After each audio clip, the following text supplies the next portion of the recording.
ওনার অবস্থা গত 3 দিন 27, 28, আজকে 29 তারিখ আলহামদুলিল্লাহ ওনার অবস্থা একই পর্যায়ে আছে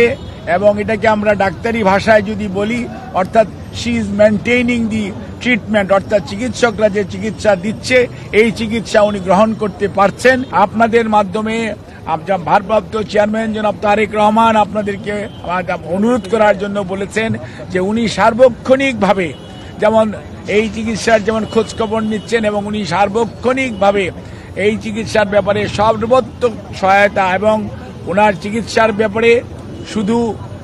বললেই হবে না যে দেশের মানুষ, দেশের বাইরের অনেক রাষ্ট্রপ্রধান, অনেক সরকার প্রধান, অনেক দেশ তাদের আগ্রহের কথা, তাদের যে উৎকণ্ঠার কথা তারা প্রকাশ করেছে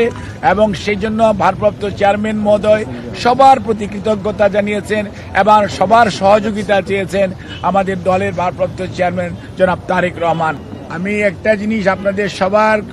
মাধ্যমে দেশবাসীকে সবাইকে আশ্বস্ত করতে চাই, চিকিৎসা করার দায়িত্ব হসপিটালের চিকিৎসা কর্মী, স্বাস্থ্যকর্মী যারা আছে, ভালো করার মালিক আল্লাহ রাব্বুল আলামিন।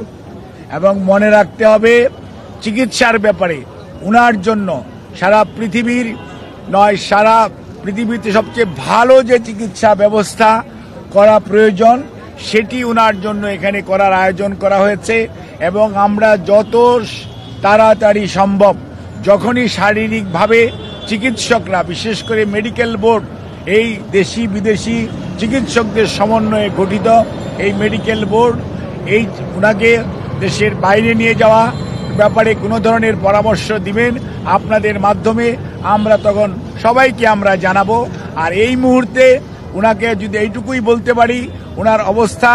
গত 3 দিন 27, 28, আজকে 29 তারিখ আলহামদুলিল্লাহ ওনার অবস্থা একই পর্যায়ে আছে